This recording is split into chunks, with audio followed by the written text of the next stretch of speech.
In this video, you find me at a Ship and Lobster stretch at Gravesend, targeting soles. This used to be my go-to venue on the Thames for this species. It's a venue where I find boom rigs to be of most use, but also one where my short-snood, clip-down rig comes into play as well. This is used for fishing at distance. I once preferred this stretch to Gray's Wharf, but hadn't fished it for a number of years, since I'm finding Gray's to be more productive. However, I'm pleased to be back, and although it's still a little bit too early for them, I'm hoping there may be one or two soles around. Like Gray's, I personally find this venue to be better in July, and find that ragworm generally outfishes lug. Sourcing decent ragworm has been a slight problem for me. Although I've got some with me in this first session, it's not of best quality, being a few days old. So I'm tending to rely on my personally dug lugworm from Southend. This too hasn't been looked after that well, so I've now got my excuses for this first session. The map is for those who are unfamiliar with the location, and it's not the only stretch in Gravesend. You have got the Three Doors pub and the promenade to fish as well. The Ship and Lobster stretch extends to Shorn, and to access it you're looking out for the signs for Denton Wharf. You follow these signs and head for Canal Lane Industrial Area, and then Marks Lane is where you park. If you don't want much of a walk, you can fish the beach by the Port of London Authority jetties or at the Sand Jetty, and this is the area I have chosen for this video. If you don't mind a hike, there are plenty of good marks further along, and many would have heard of the famous Black Post, which used to be a well-known mark for codling. On my first session I arrived a bit late, almost at the top of the tide, and I fished the end of the beach, managed to lose a rig and a fish straight away on my first cast close in, having forgotten about the rocks which lie down to my right. Second cast on my long line and I get a bite, but I also get snagged. However, I managed to pull through and there's a fish on. Not what I came here for, but at least the whiting saves a blank.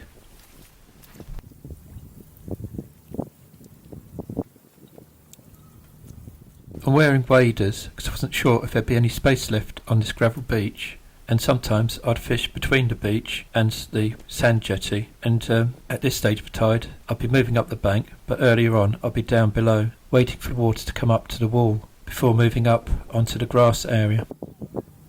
Waders are also useful further along this stretch, past the National Maritime Training Centre jetty and onto the Saltings. It can get damp there, particularly on spring tides, and sometimes you might want to walk down to the beginning of the mud. In the past, I've never done any good here on the flood, catching most of my fish at the top of the tide as it's about to turn, or up to a couple of hours down. However, sometimes it used to be necessary to get here early, because when it's fishing well, this shingle beach can be quite crowded. Since there's not many people fishing here today, I'm assuming it's not fishing that well, or people are having problems trying to source any bait. Since there isn't that much action, I'm just assuming the former is the case, and it's not fishing that well.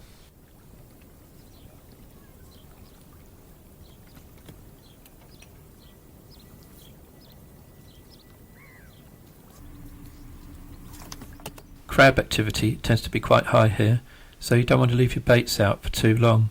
Either you want to be moving them constantly, or bringing your rigs back and rebaiting and recasting.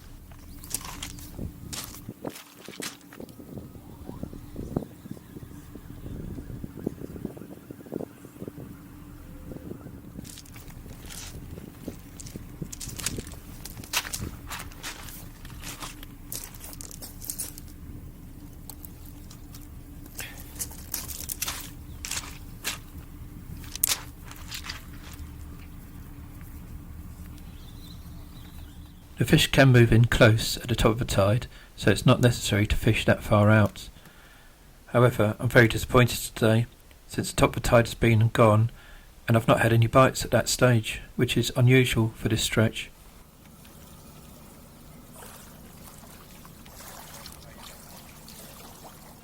All I seem to be doing is feeding the crabs, since the boom rig is coming back with no bait on it.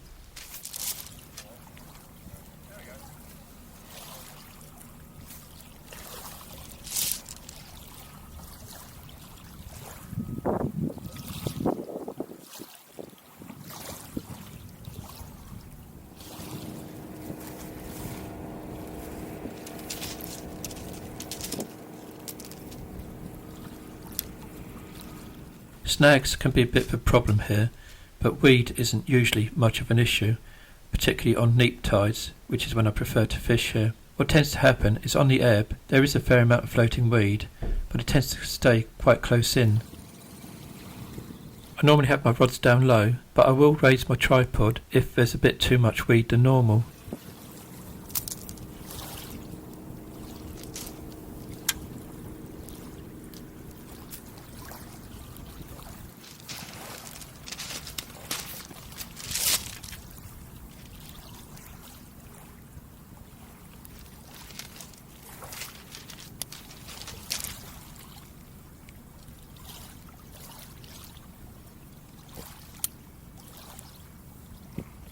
On this session I was probably just a bit out of touch with the venue, not having fished it for so long.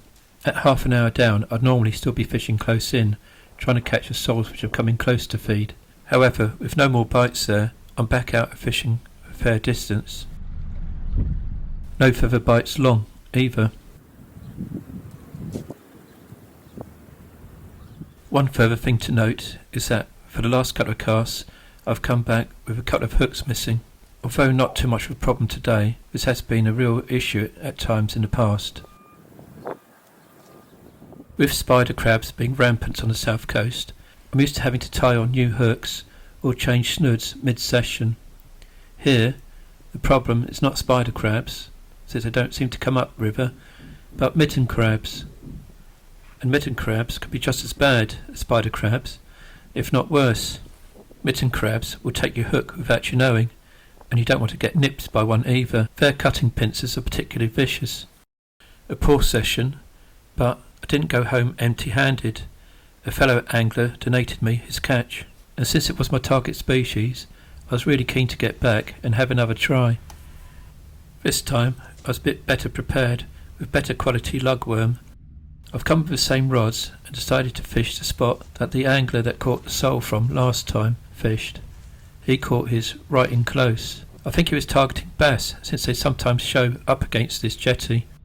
I've arrived 2 hours before the top of the tide and decided to set up 2 short wire boom rigs this time. The one with a pyramid lead is for distance work and the other one for closer in.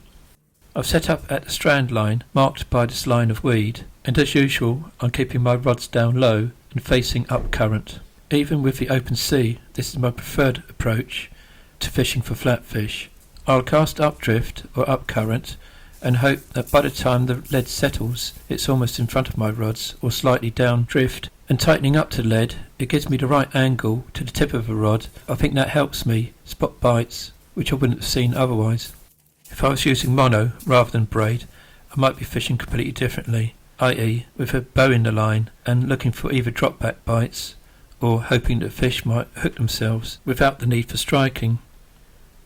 However, I much prefer to use braid, I much prefer to spot bites, and I much prefer to be striking into something that I see. The distance rig is cast in first, so I don't cross the line when I cast out the other rig, the one with the elongated watch lead.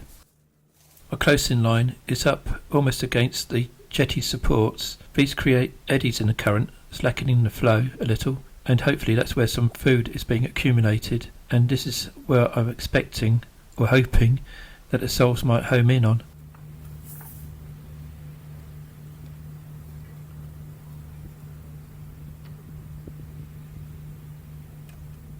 I'm regularly dragging the rigs, mindful of the mitten crabs from last time.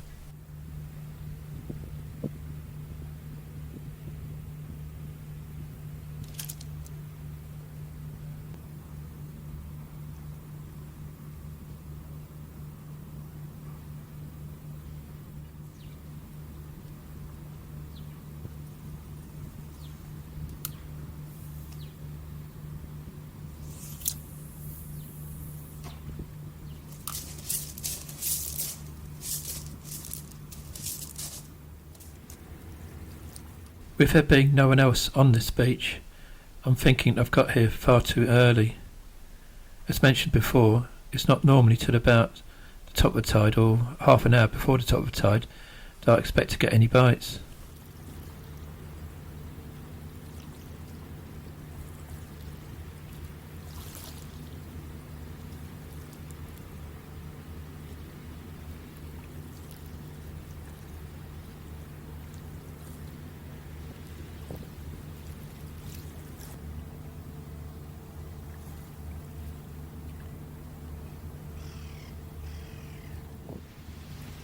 I'm finding one or two snags, but I haven't lost any rigs so far. That's a good sign, but the fact that there aren't any other people fishing here this time is not quite so good.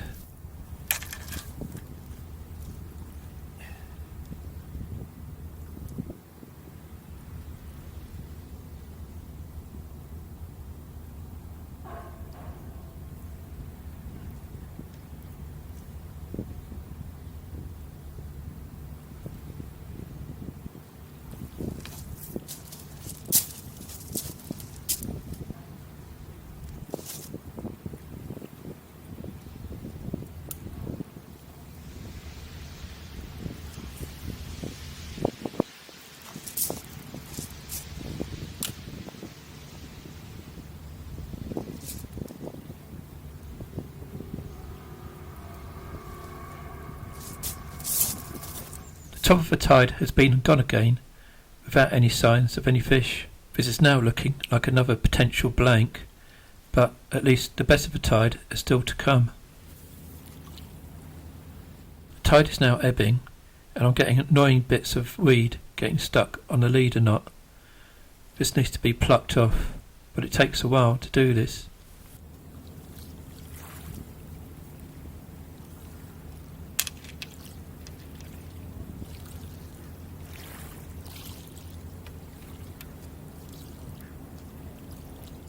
So far, I haven't lost any hooks, but the baits are being stripped, so the crabs are quite active.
It's been very slow again, but finally, that's better. A bite, about 3/4 of an hour down the tide. It's on the rig cast at mid-distance, and it's snagged. I'm sure there's a fish on, so I'm not yanking too hard to put it free, just hoping it will come out.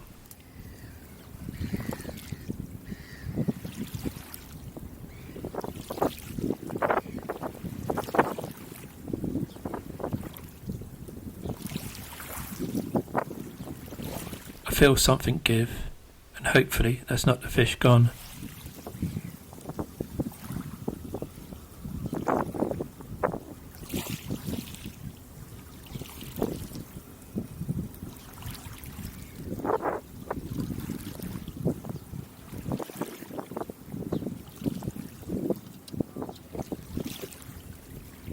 Okay, so it's not quite what I wanted, but at least it's a flat fish, a flounder, so at least I'm grateful for that.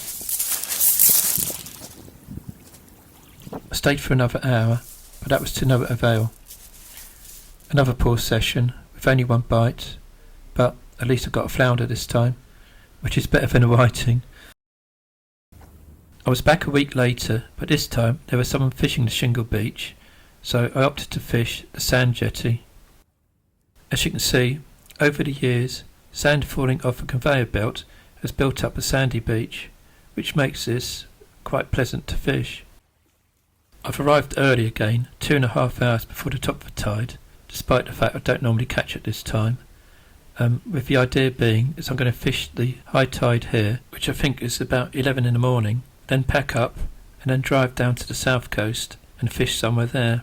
So this time I've set up close to the water's edge and will move backwards as the tide floods. I feel a lot keener this time and put one rod out straight away.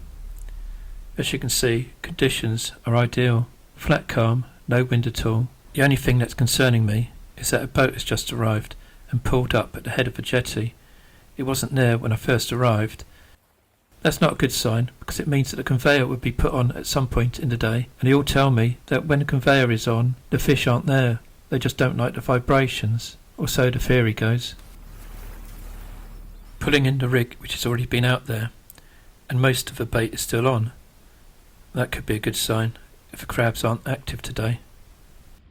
To my right is a National Maritime or Sea Cadets jetty. The sand here covers what would be mud elsewhere, and you can see the rocks which line the bank just before the sea wall. But the good thing about this spot is that there is a platform of sand just below the sea wall that you can fish from at the top of the tide. Once again, both of my rigs are 3 short wire boom rigs, so there's any point in showing one of them here. Both will have pyramid leads, since I intend to fish them further out than I normally would today. I've only brought lugworm, but I've got plenty with me since it's for 2 sessions.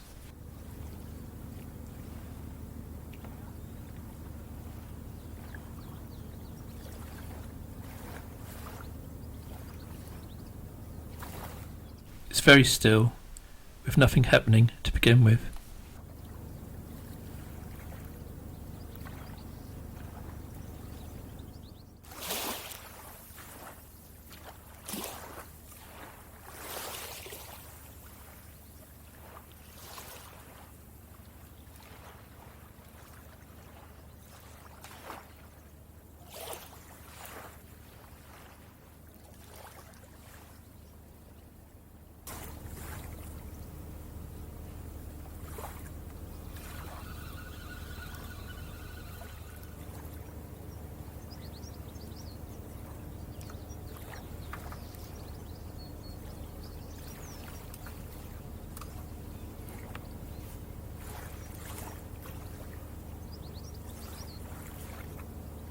All very tranquil and pleasant until the conveyor belt comes on.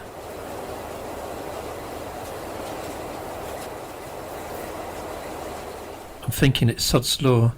That must be the first time it's in operation for the last 3 months, and if the theories are correct, this is looking like another gruelling session with the prospect of no fish and ending up with a headache or an earache.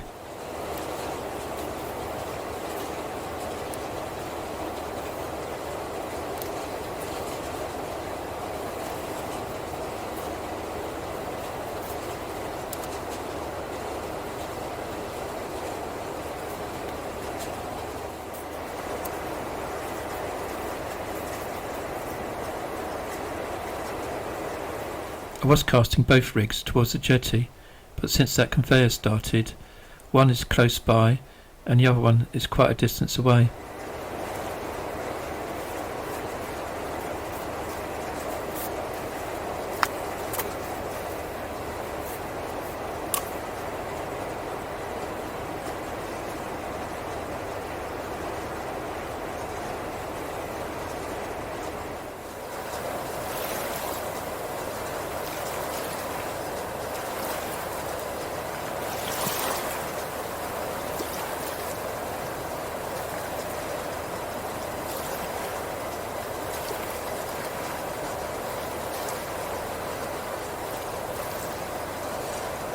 One good thing though is that I don't seem to be hitting any snags here.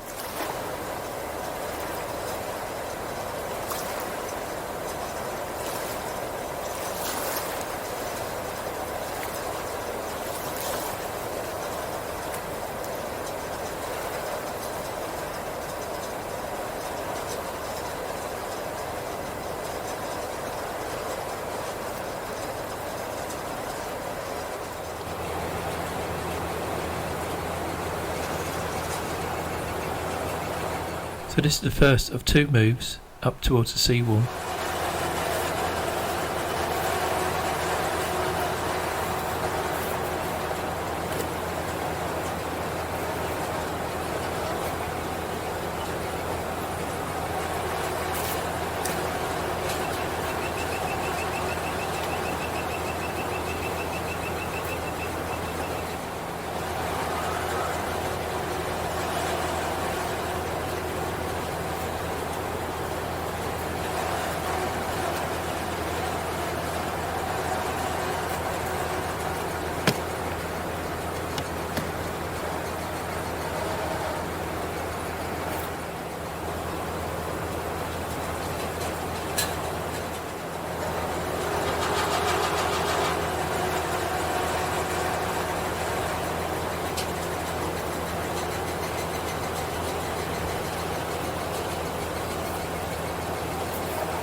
Still no bites, and my hopes of a crab-free session are somewhat dashed, as every time I'm bringing in my rigs now, there's no bait left at all.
That looks promising.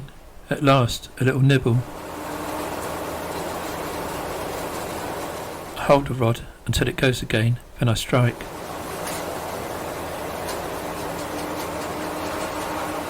Fish on, and although it's not very big, it is my target species. At this size, they refer to it as slips, but I'm more than pleased. It is a sole, and that's what I've come here for.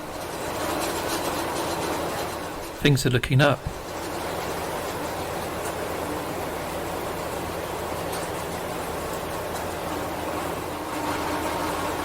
That's caught casting quite close to the jetty, so this theory about conveyor belt being on and you not catching might all be a load of nonsense. Anyway, I'm now not regretting having chosen this swim.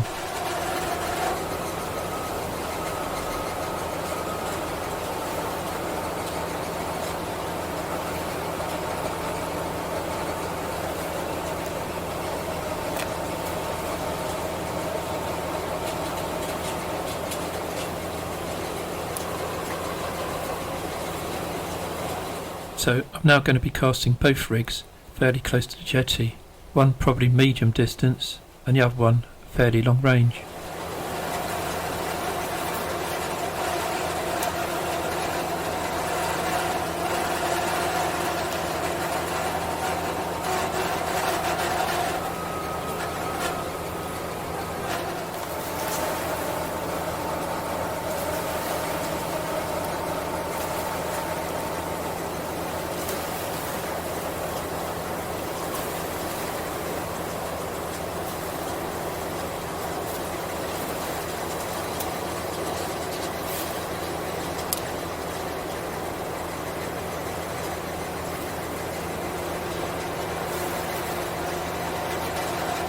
I settled down, but it didn't take long for the next bite.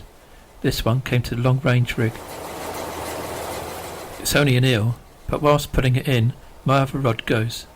I immediately think that I've crossed lines, so do nothing about it while I try and unhook this eel. I don't know why I looked down, because I know I haven't brought a cloth with me. Anyway, it's lip hooked, and despite getting a lot of slime on my hands, it's fairly easy to remove.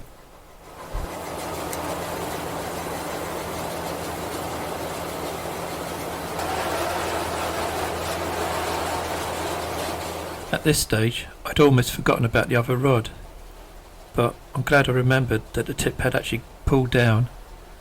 Looking over to the rod, I noticed some slack line, so it's worth putting in.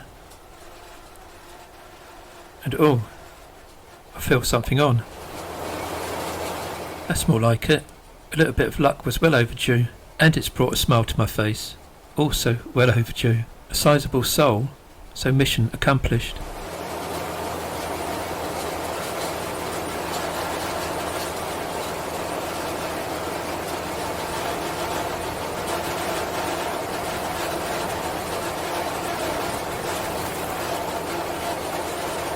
A photo is definitely needed of this one.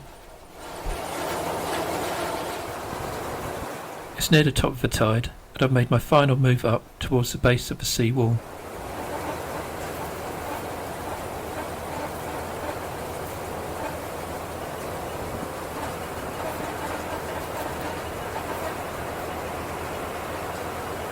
A rower passes me just as I start to wind in, so I keep the rod tip down low and continue to wind, not wanting it to cross me and cut me up. However, I feel something on, and just as I'm putting the rig over some rocks, I see a fish, but it comes off. It might just be my imagination, but it did look like another half-decent sole. You win some, and you lose some.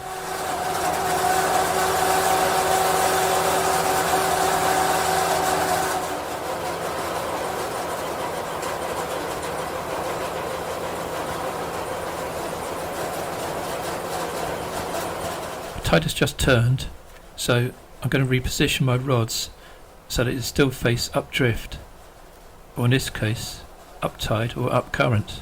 I should really have done that the last couple of times I fished here, but never got round to it.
I should have fished on for another couple of hours, but only gave it till about 3/4 of an hour down tide.